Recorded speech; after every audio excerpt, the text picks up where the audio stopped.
What's happening on campus and how to rise as a liberation mechanic? It's really been quite a week for us, and I I just feel grateful that I get to be involved in something like this and that I get to lead it, and that's my skill set. And I've always done this. It's something I've been doing since I was a kid. I just didn't understand it, and now the dots connect.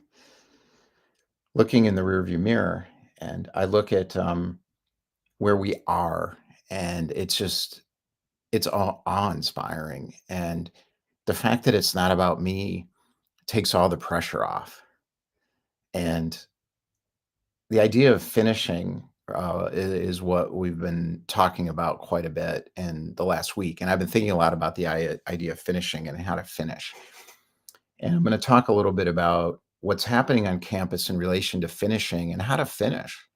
Finishing is, in some ways, the hardest part of the whole entrepreneur experience. And how one thing happens in the world is how everything happens in the world.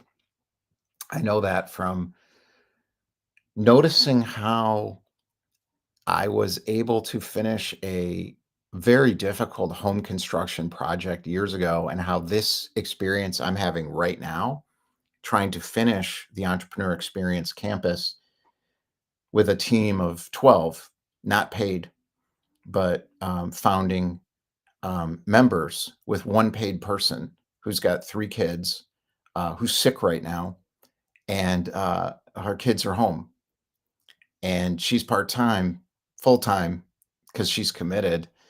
And I'm like, you can't work right now. You got to take care of your kids and you're sick. We need to get this finished. Plus, she doesn't have all the skill sets because no one does. It's too complex. So I have proposals that cost money to finish, and I'm not hiring people to do things. We're doing it together. That's hard. And everybody's donating their time because they want to be a part of it. And that's hard. It takes longer. And there's a moment of, well, how do you finish? And I figured it out today and yesterday. And I had to rewrite an old contract with myself about how to finish an entrepreneur project. I've never taken money from anybody.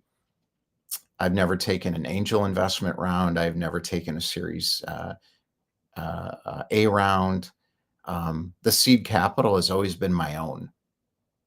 And I put the seed capital into this for 5 years, and it's deferred income for me. And I'm happy to do it, but not anymore. We need an angel round, and we're going to do it. And we have a way to do it. And we figured it out today. And that's what's coming out next. And I'm going to work out how to do that. And I know how to do it. And it's going to work for everybody. And to finish, for an entrepreneur, is in many ways, oh, wait, somebody's here. Oh, Louisa. I'm going to pop her in. Good morning. Hi. Good morning. I wanted to join you. I had so much fun yesterday. I couldn't imagine missing out. I'm so glad you did. We had a big day, Brian and I, this morning, and then yesterday, and after our conversations, and we came up with some ideas about finishing. And I was talking about finishing. And one of the biggest challenges with entrepreneur projects I found, and I have a home construction story I was telling about it, is finishing. Mm. And getting 98% is not 100%. Hmm. And I'm just going to give the example, and then let's talk about this. So it's not just me talking; it's us talking together. So back in like 2007, 2008, I'm living in this hot neighborhood in the city of Chicago that I got into early before anybody knew about the neighborhood. So they was like, "Where do you live?" And I said, "I live in Roscoe Village." And they'd say, "Where?" I say, "It's really cool." And they say, "It is?" Well, then it got cool. So I traded up neighborhood to neighborhood to neighborhood, and I kept rolling my equity into a new property. So now I've got this super cool condo in a loft building called the Pencil Factory. And then I'm like This is when the frothy financial market stuff was going on in real estate. And people are telling me, you're never going to be able to buy a house in the city of Chicago. It's impossible. So I found a house, $356,000 in that neighborhood. It was still cheap because it was a dump. And I Mhm. bought it. And we moved in. My wife now and me, we were together, but not married then. And she's like, I can't live in this place. And I'm like, what do you mean? It's fine. And she said, have you been in the bathroom? I said, yeah, it's fine. She said, we have to rehab it. And I'm like, oh, really? We do? I said, yeah, but we'll do it later. She says, no, I can't live here. You don't understand. So we had a contractor come in and he said, if I rehab this house, it's going to fall over. And I'm like, why? He says, there's no foundation. What do you mean there's no foundation? And he showed me, he went down in the basement and I'm like, uh-oh, $356,000. He says, you bought this. He said, this is a great investment. I said, what are we gonna have to do? He says, you're gonna have to put $350,000 into it. Uh-oh. What does that mean? We got to move out. We moved into a rental efficiency, the two of us with a cat in a litter box in the Gold Coast downtown for over a year to try to get this project done that we didn't understand how to do. Took 6 months to finish it. Not that long to build it, not that long to rough it all out. It was the finishing it. And this is where we are right now with what I've been doing for 5 years. And now I have a finish it plan. Yeah. So that's what I want to talk about. So what are your experiences with finishing things? What a great story, first of all. And what a testament to like just being so unstoppable, right? Like someone said to me recently, if someone like says to you, you're not going to be able to make it or you're not going to do this, right? And then you achieve it. How do you have the courage to be the person who actually does it? Mm, And I thought about it after the fact and I thought, if it's meant for you, you will do it. It's not like it's coming through you. yeah. So you are a courageous entrepreneur, and entrepreneurs are courageous. And you were like, they told me I can't, so I did. And then you created something from it. And how powerful. And you guys stuck together through it. How powerful. And I think people think when there's an idea and then there's an execution. That's not how Mm, ideas work. There's I am certified to teach an 8-week course and it's called Clarity Catalyst. And week 2 is it actually talks about here's an idea and there's 6 stages in an idea. yes. And you don't just execute. And I think that that's where people No. get disappointed and they're like, I'm a failure because they're stuck. And, Oh, and stuck is part of the stage. yes. And so, and then there's how you get to the end. So when I was growing up, I did really, really, really well when the school class would start. And then by the time I was about to halfway through, everybody would just be going so much faster than me that I would go from an A to an F. Yeah. I had just decided I was a failure. I didn't realize I think and learn different than other people.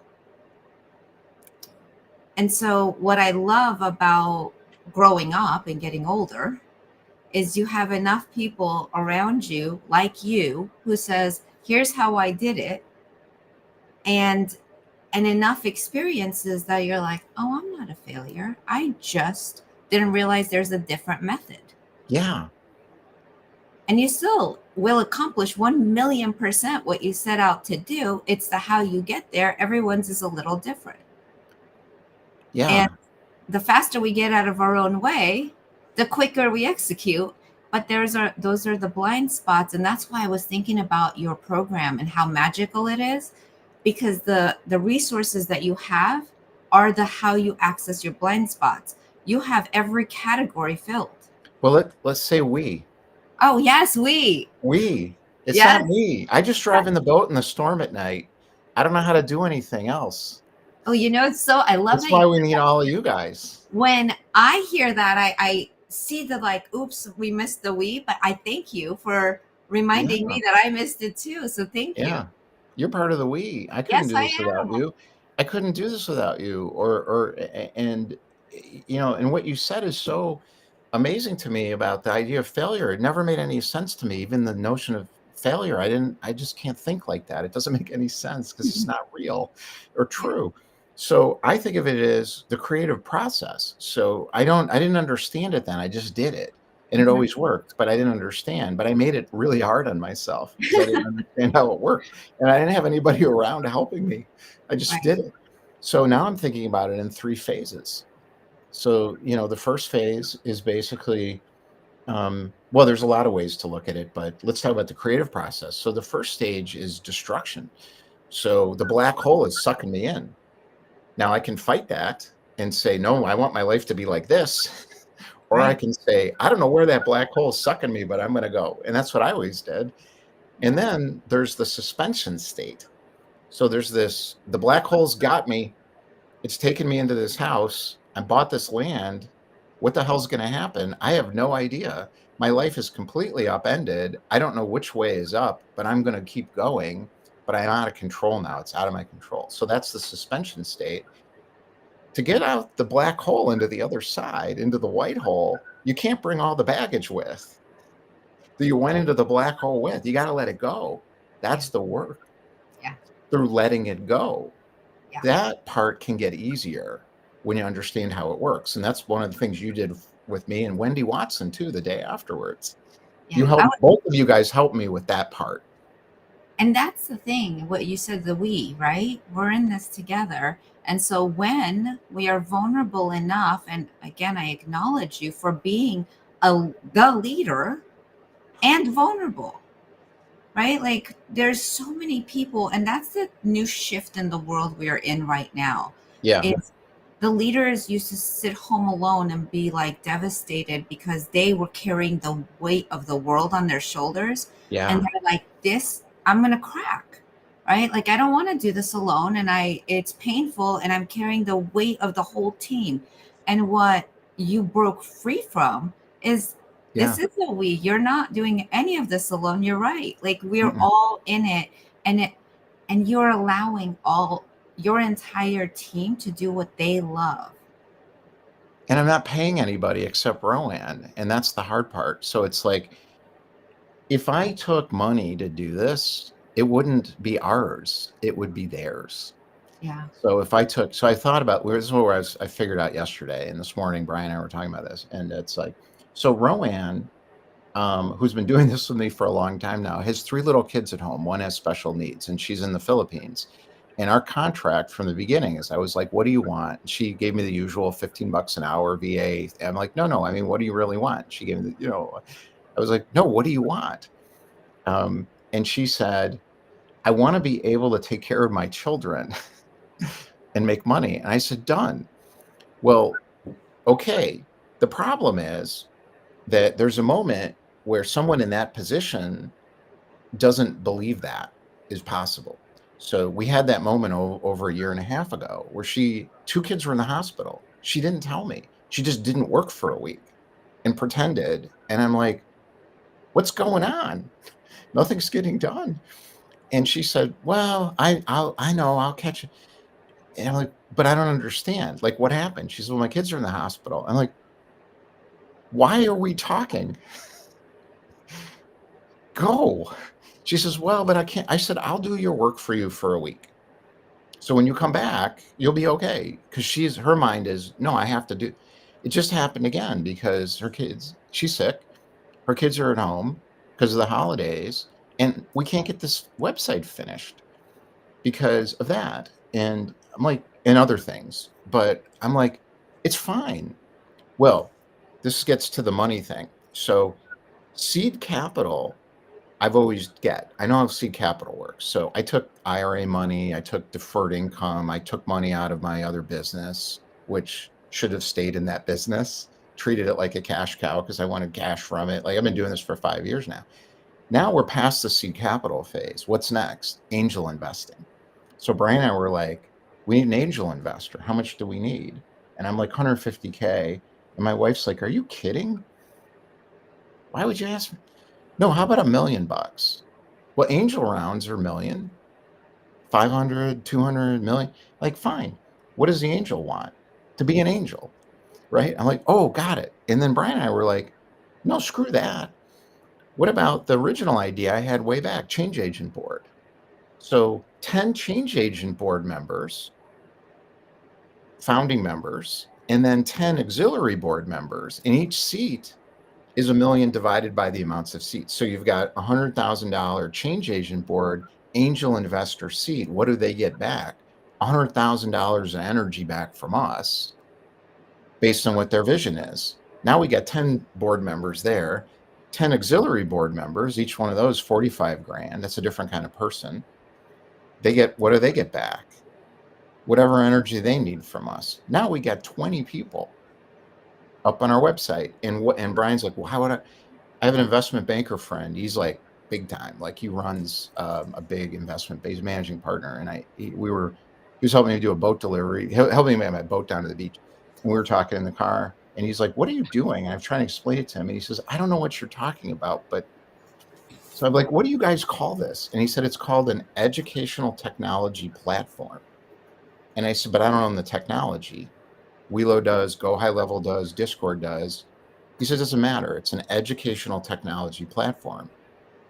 He says, that's good. He says, we like those. So that's what I told Brian today. I'm like, tell him it's an educational technology platform. It's 95% of the way finished. And we've got 10 board seats, founding, 10 auxiliary, need some cash. So I'm like, problem solved. There's always a way. There's always a way. And that's what I learned getting older. And everything is, I listen to a lot of podcasts, and I think the mistakes happen when we think we're supposed to do it really fast. And then all of a sudden we look back and we're like, oops, we missed all these opportunities and possibilities. Yes. Right. And so you have a whole team of experts, and everybody has wisdom and everybody has insight and everybody's been there and done that. And I asked you, like, how you're picking your team. And you said, I'm picking the best in the world. Yeah. Gold. But not based on the world's definitions of best. Right. Yeah. Exactly. You're picking. I realize there's gems in the world. It's not just the best in the world. There's the gems in the world. They're the hidden gems. Hidden gems. And you have discovered the hidden gems, the ones that, like, they have their heart and soul into the creation. You know, I love the legends, but the gems. It's the gems. It's the gems. I call them liberation mechanic. I'm naming it. It's liberation mechanics. Yeah. Liberation mechanics is not the same as someone who's an opinion projector in the language I've got, where they think they know the answer because they made $10 billion or whatever. I don't care about that. Like, I'm like, no, yesterday, 2 days ago, you changed my life in 10 minutes. Thank you. Changed my life in 10 minutes. I rewrote a contract around money that I'd been carrying with me since I was a kid. And then with Wendy, a day later, I worked through it at another level and another layer and got a new direction set. And with Brian, yesterday and this morning, we came up with a directional strategy based on what I know how to do and what he knows how to do. Yeah. We did 5 years of work in 2 days. Yeah. I see this all the time. Like, I literally see this all the time, because once you get it right, the energy shifts and you're in the right direction, everything flows with you. Yeah. It's the magic. And why, like, I asked you why you had asked me, and then I thought about why I want to be here. Yeah. And I was like, everything I've always felt in my body, my answers and my results, right? Like, I know if my body is like, yes, it just was. Yeah. And it's because I'm with my people. Yes. Like I am with the right people doing what my purpose is in this world. And I felt so aligned and with the relationships that you have in here. Yeah. And you created that and through your vision and the way Yeah. even you take care of Ronan and like care about her family, not just like the website, right? Like you care about humans. And Yeah. that means a lot to me. Yeah.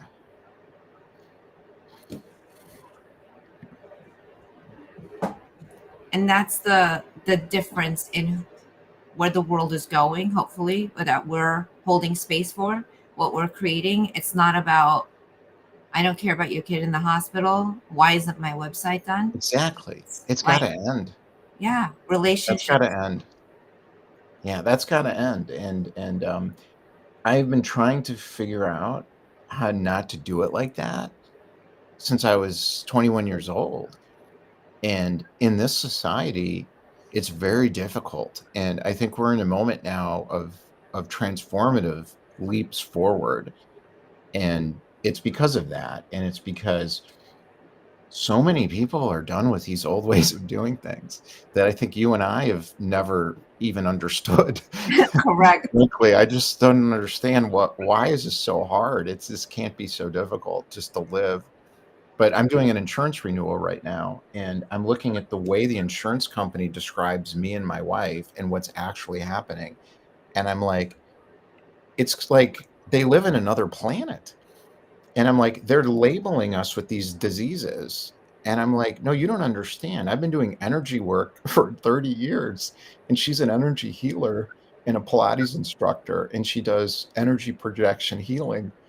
And I do Bruce Lee, Taekwondo, Jeet Kune Do stuff every day and move my energy around and meditate all day long. I'm like, these aren't diseases. These are things that just sort of happen that we're taking care of.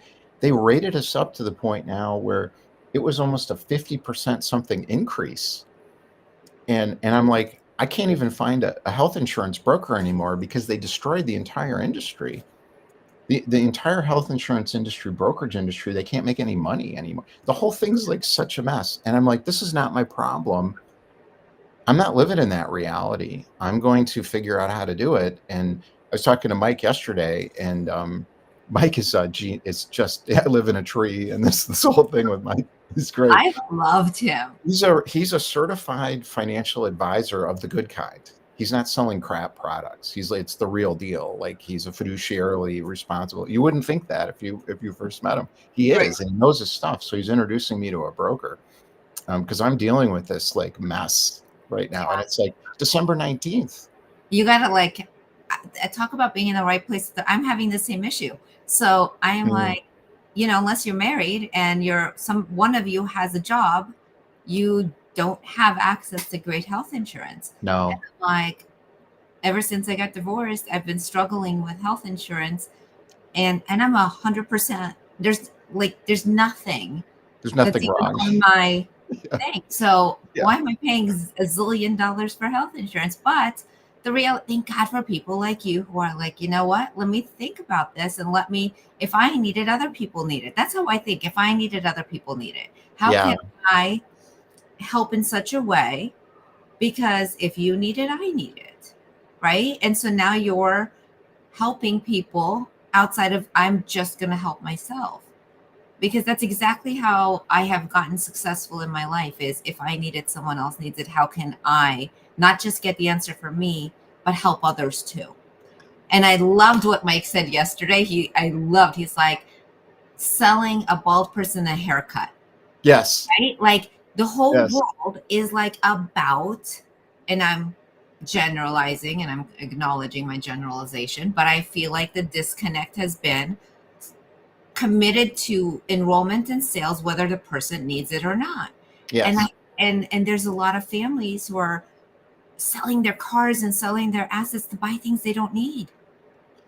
So I'm gonna talk about Mike real because Mike joined. So Mike is our 12th I love founding him. member. So Mike Ashebrainer, the redneck connector, grow your network, grow your net worth. And I've known Mike for 4 years now. He was part of the batch of liberation mechanic maniacs that showed up on LinkedIn that I started meeting in 2019 and 2020. And we're all trying to figure out what the hell are we doing? Mhm. And he figured it out. And I don't know if I'm pronouncing his last name right even, but what Mike can do, and he's reinventing, is this intersection of joint ventures and networking reciprocity with brand partnerships. So the idea to me has significant financial ramifications for the entire entrepreneur global community, what he's doing. Because what he's saying is, okay, and this is my words, not his, so I might be getting this wrong. But what he's saying is, okay, so if I have this valuable thing over here and I have this valuable thing over here, one valuable thing has a lot of money behind it. So Porsche or whatever. The other is a very valuable thing that maybe doesn't have money behind it or could, but it's a vision inspired, like, how do we fix this healthcare nightmare? Um, Mhm.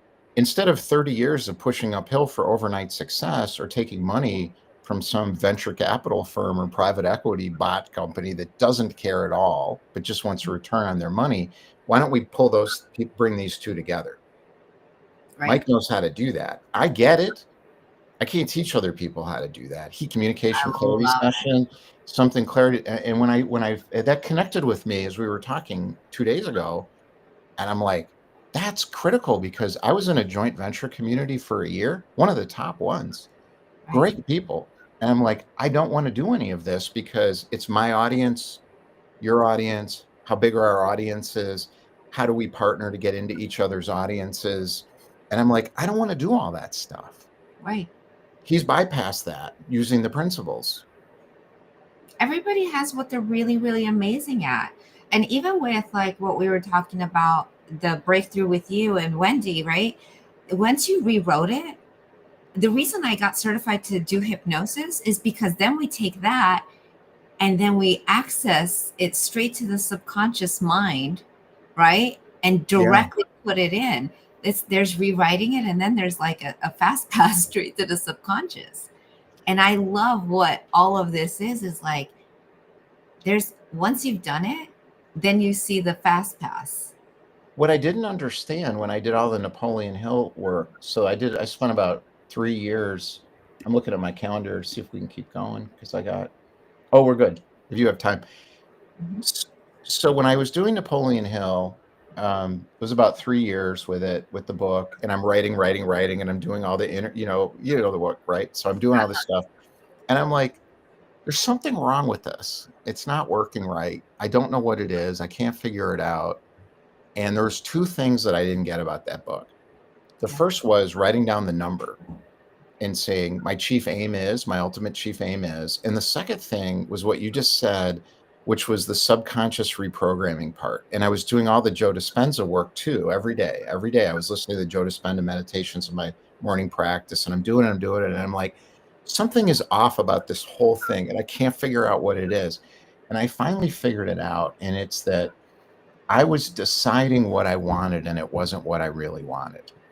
I was focusing on the raft to get across the shore, not what was on the shore, because I wasn't allowing myself to get to know myself better. I was absolutely making the decision about what I had to have that result be.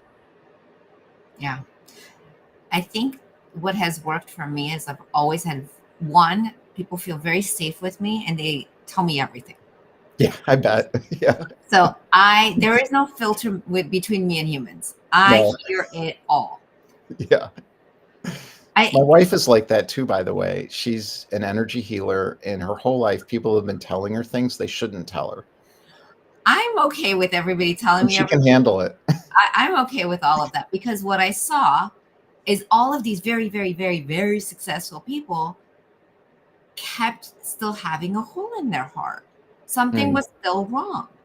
So, there is this And what's you're in the LA, so you're like at the I'm around a epicenter. lot of You're at money. the epicenter of that problem. Yeah. I'm around a lot of money. And I'm around not just a lot of money, a lot of very successful people with a lot of money who are Yeah. like, I did everything I was supposed to do. Why do I still feel like this? So I knew getting there wasn't my answer, Hmm. right? Like I knew that that is not the where I'm like, oh, this is the holy grail and I'm going to be happy here. So I at least knew that without a shadow of a doubt because everyone seemed to be there and they were looking at me going, how are you so happy? I'm like, because it's the journey I decided to fall in love with. Good journey. The journey. I Yeah. love my actual life. Yeah, the I journey. That's love in the my book. actual life. It's in the book. I misunderstood the book because of the way it's being taught. Yeah. And what do I love to do? I love to go to hot yoga in the morning. You know what I love to do? I love to wake up and chit chat with you right now. I This makes me happy. I Yeah. love to take my daughter to school and I like to be the one to sit in the car and have that time with her. I love Mm. to go to hot yoga. I love to go to work because my clients know I will not do their hair unless I've done my yoga first because I'm the happiest and I'm in the most joy when I'm doing their hair. I discovered I'm actually a healer and not just a hairdresser. And I'm a healer and not just a anything. Like when you're in my chair, I guide people through a meditation, a hypnosis, a journey through their shampoos. They release what they need to let go of That's during unbelievable. the shampoo. When I'm cutting their hair, I set an intention to what they want to release during their haircut. If DNA is held in hair, you cut it Mm. off your hair, it's gone. And you recreate what you want. And I've seen results based on, and I was like, doing hair because I love doing hair. It's effortless for me. It's just easy. God granted me this gift and I love doing it because it's easy. What I realized is I don't throw away my gifts. Yeah. I like to lean into what is comfortable and fun for me. So I celebrate all day long what I get to do. And everyone who's really rich turns around and goes, how are you so happy? Because I don't do anything I don't love doing. I So, love what I do. So I happen to be happy, and everyone's like, you know what? She's up to something. I bet you something's wrong. And I'm like, what's wrong is that you don't think you can have it too. Everyone could choose to be happy, but that we all look at each other. Like if I say you could be happy, some people look at me and go, yeah, one day you're going to figure out something's like you screwed up. I'm like, okay, I'm okay. Like I'm happy. I just finished a chapter for the Rise of Liberation Mechanics book last week called The Entrepreneur Ocean. And I'm working on the next one called Flexible Founder Mode. And as I was writing The Entrepreneur Ocean, the happy became obvious. And I was driving a 70-foot racing yacht in across the North Atlantic with 2 professionals and 11 amateurs. From Gran Canaria, we went up to Madeira, and then we were going to Cork, Ireland, and we ended up in Falmouth in the UK, crossing the English Channel. And I we it was a force 12, which includes hurricane force winds towards Ireland, and it was a force 10, which includes storm force winds towards the UK. The water's shallower, and there's an area called Bay of Biscay off France. Is extraordinarily dangerous, where you do circumnavigation Magellan style, and they die in France or even up in the Channel. And these guys were like, "We're good." 2 of them, and the rest of us are like, "Okay."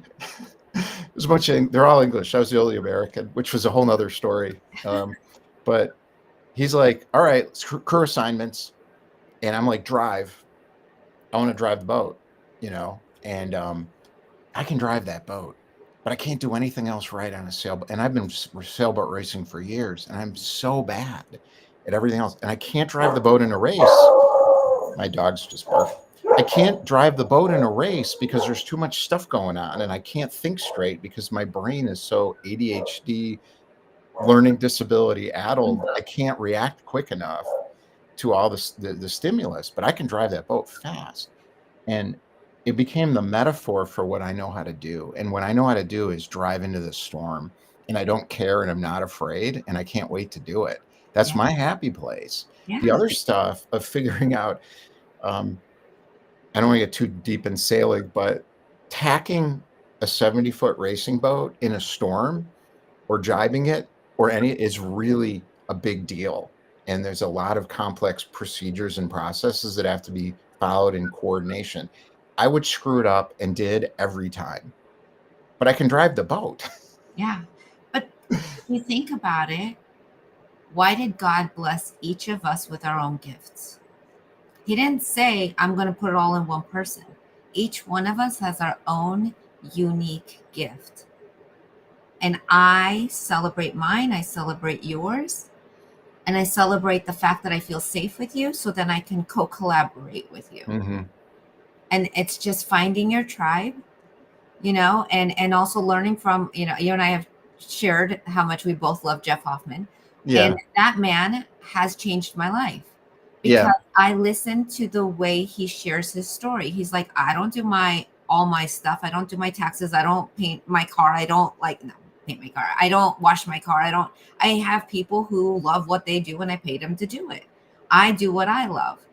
And he said, people always say, oh, I want your life, Jeff, until they realize what I do every day. Yeah.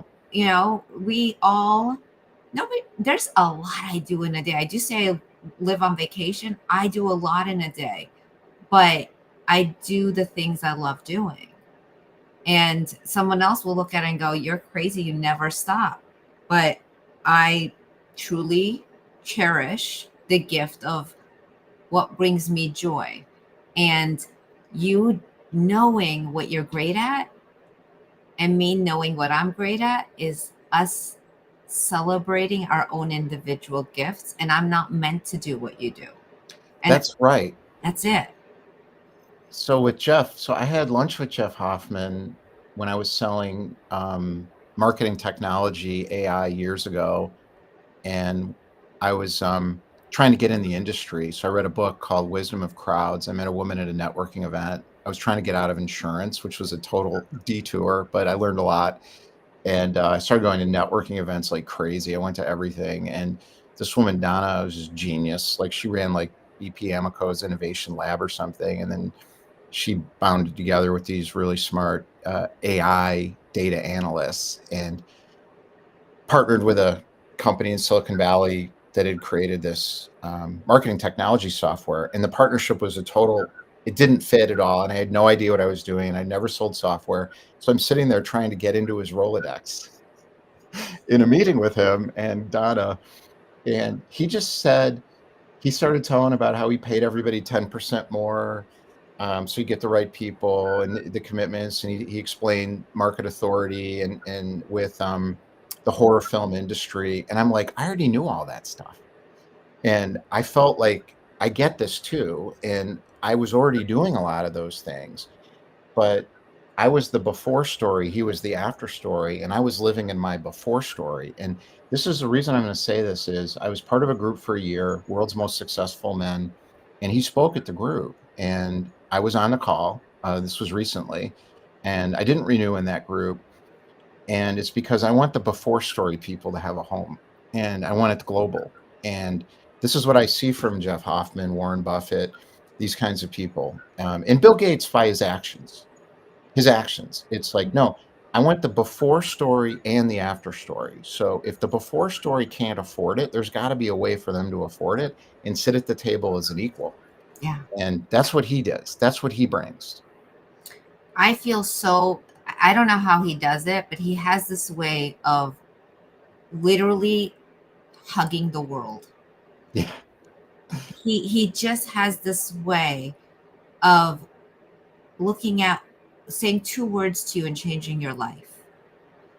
And and I always feel so seen and heard and like cared for by him, and I know the entire world does.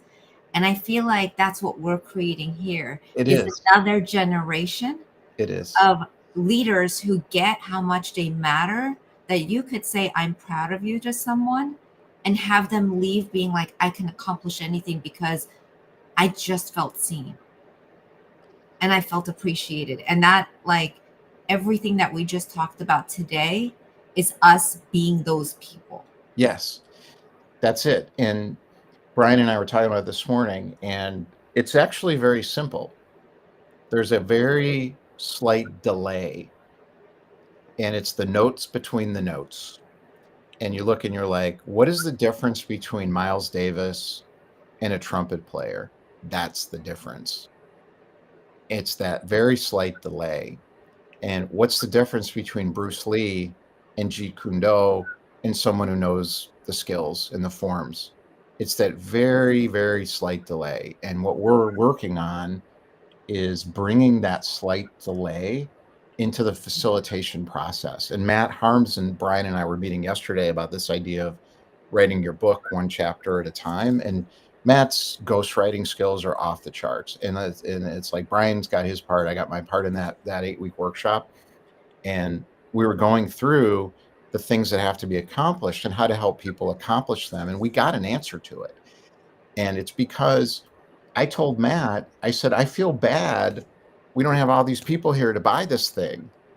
And I'm afraid you're going to go away because his business is successful and he's a dad and he's trying to balance time. He's like, no, I'm not going anywhere. And I'm like, oh, I'm glad I said that. That's the note between the note. It's like, what's real? I'm going to say it. I'm going to take a pause and I'm going to say it.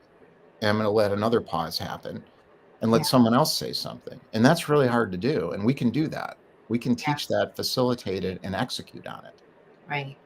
I feel like I came to this one sentence one day in my life. You can't make the wrong person right and the right person wrong. You can't like put someone in your space that's not meant to be there. And you can't get rid of someone that's meant to be there. That's right. This is the marketing problem. Yeah. Marketing doesn't work because you attract all the wrong people and then you're trying to force them to stay or buy more. Right. And then you have this whole mess. It's a total mess. And you don't have to make a decision. The only thing you have to do is take care of yourself and up level your own vibration. And that person goes away and the other person gets attracted. There isn't like, we're all like busy going, what should we do? Nothing. The only thing you should do is take care of yourself. You don't even have a decision to make. All you have to do is just be happy and take care of yourself vibrationally. You'll either become a match to what you want and everything else will go away. That's not a match. The only thing you have to care about is yourself being happy. You just, I love the word compounding, because the more you compound how great you are, the greater the things that are attracted to you. Just be great. So this whole natural law has been turned into like a marketing program. So it's dogs. Sorry. It's real life. I need to get some money so I can get an office again for this business.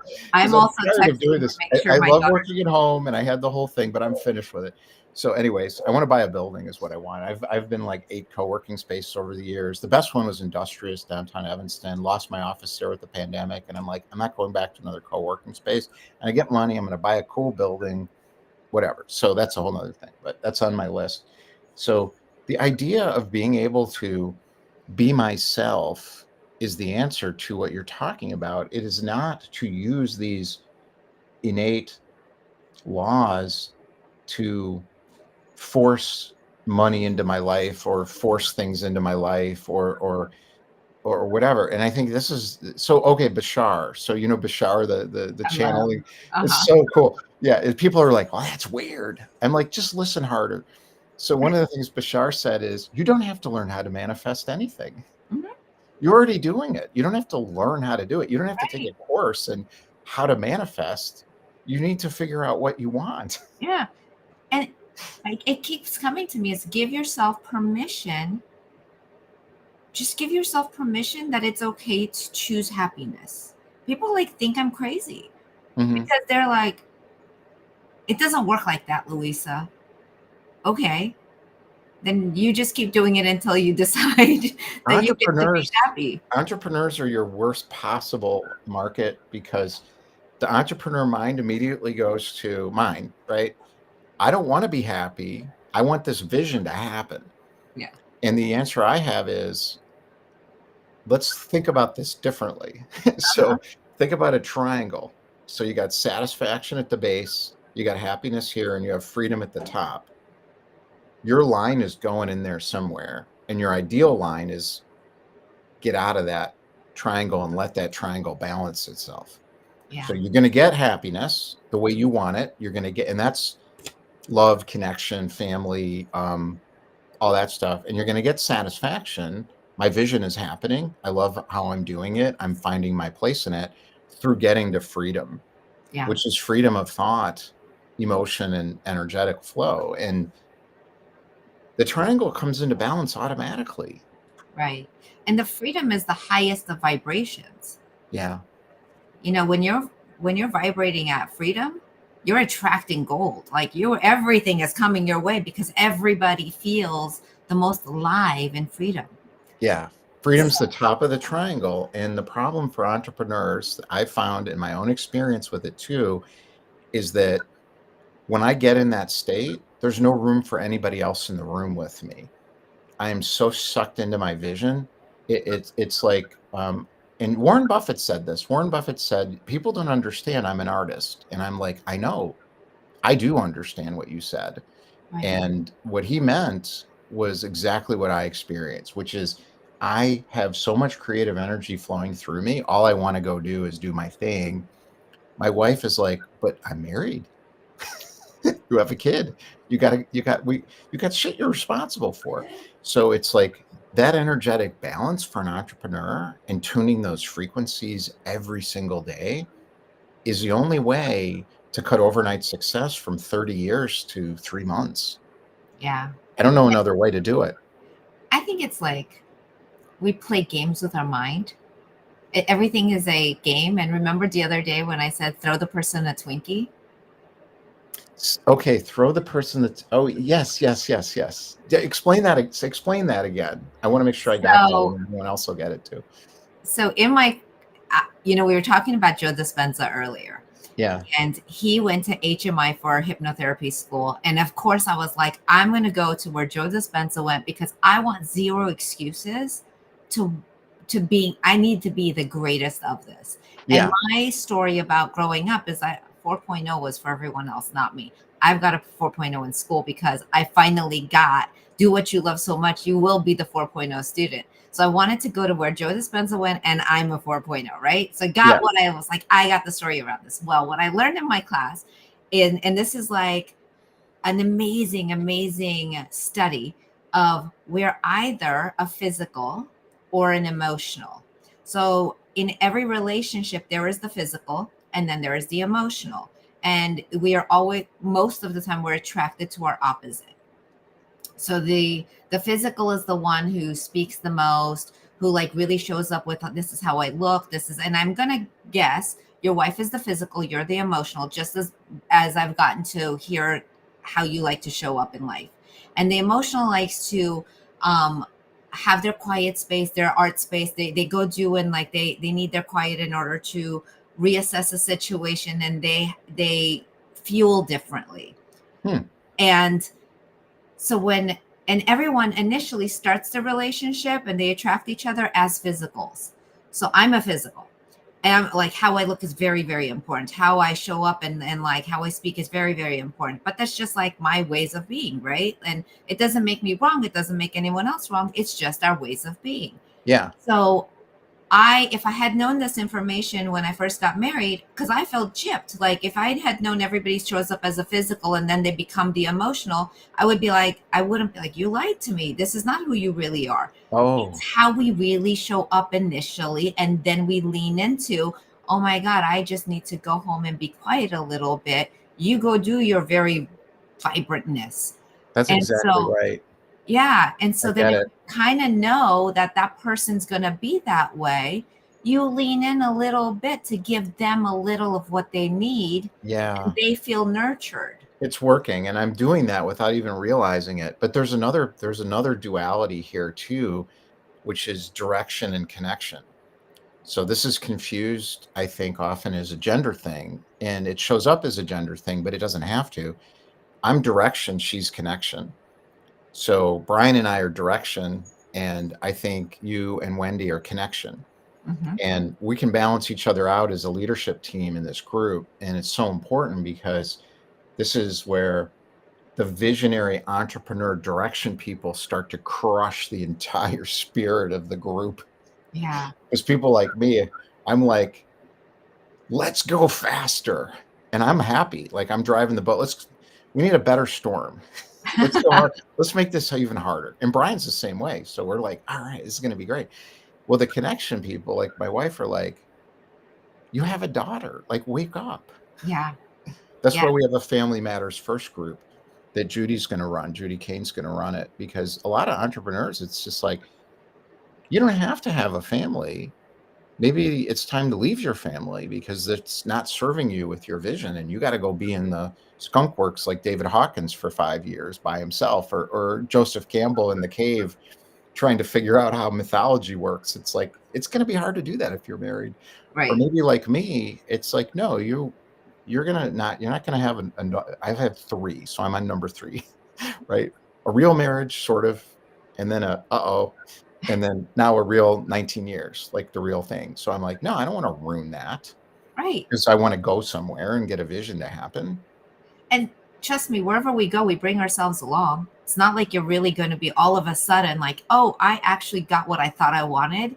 No one's ever, you know what I love again about people telling me everything is women, I'm going to generalize, women will sometimes lean into a relationship and create a compromise thinking that the big shiny thing on the other end is going to be worth it for the compromise. Never. They get really used to the $10 million house and it because initially it looked shiny and Yeah. then it starts to become just walls and all of Yeah. a sudden they feel just as bad even though they look and they're living in a $10 million house. But Yeah. when your soul is crushed, it doesn't actually matter where you live. You start to still like fume from the inside.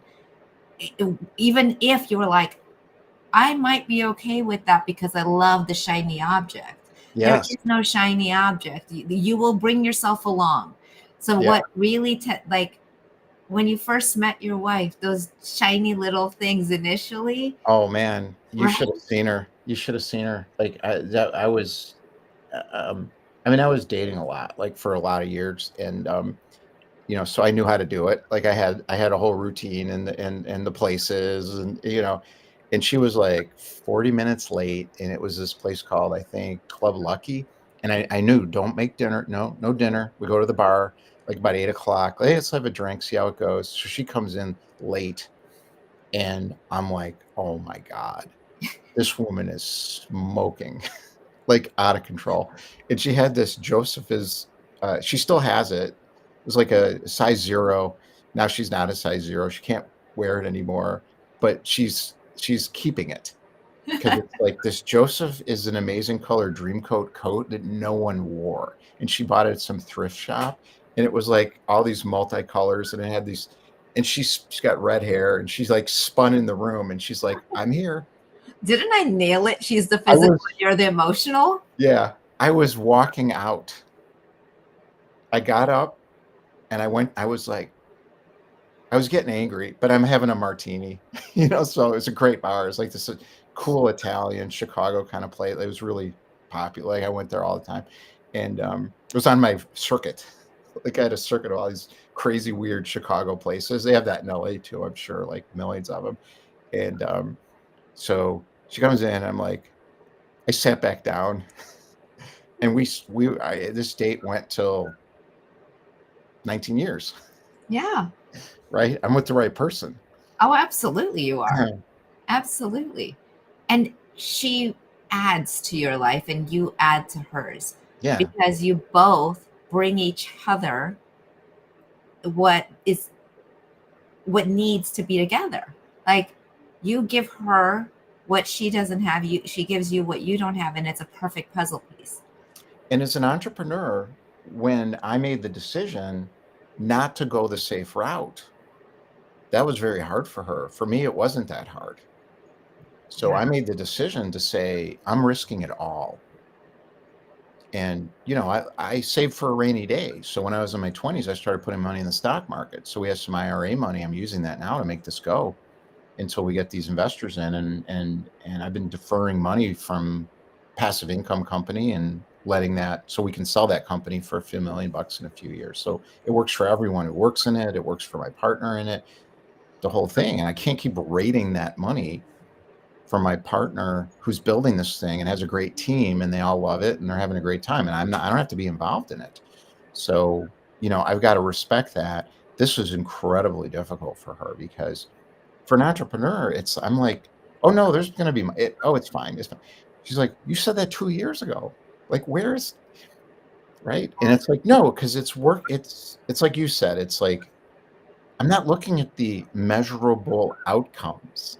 Yeah. I'm looking at the dots lining up in the market, and I'm seeing the market coming into my purview where I'm on the wave. And it's hard for other people who aren't entrepreneurs to see that. Even if they are, I shared this story the other day with a client. When we first, my ex-husband and I, when we were married, we moved to Florida, and this house was gorgeous, and we had a clubhouse and it had a gym and the whole bit. And as soon as we moved there, he goes, "You know what I need? A gym membership." I'm like, "What?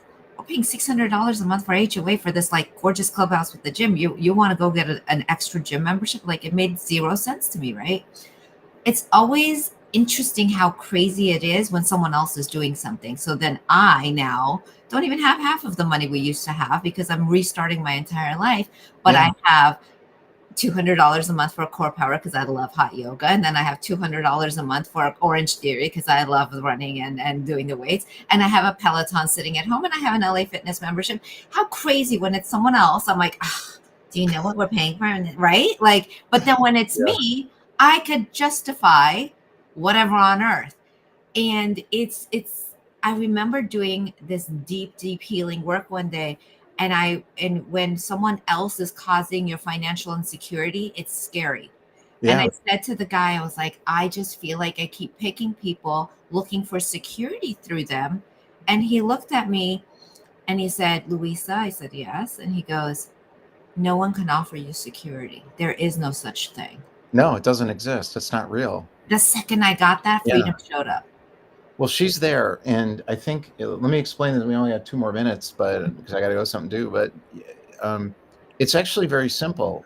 She's there, and, she's fine, and what she sees is me figuring it out, and when you see somebody like me figuring it out, it can look really scary because sometimes it looks like the person's crazy, because they're running around like going in circles. I'm not, but it could look like that from the outside. So for her, she's like, I still believe in you.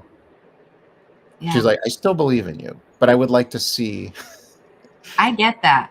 I get that. this is just how it is. And the more shows up in the world now, she can see the website, she can see the people, and she's like, okay, making more sense, Yeah, making more sense. So she's looking at my energy. She can see that. And as that settles down in a way she can relate to, she's always been there all along anyways, so she's fine. right. You But have a it's not beautiful easy for people. relationship. It's not easy.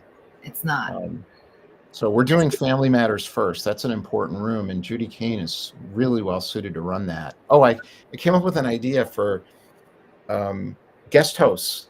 So if you can't make your room, get a guest host, I like that.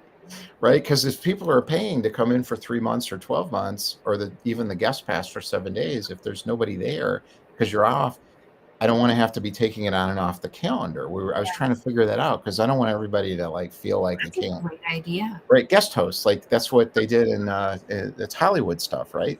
Yeah, I love the idea. Yeah, Joan Rivers built her whole career as a guest host for Johnny Carson Brilliant. years ago. Thank you. Thank you for Thanks, this. This Lisa. was spectacular.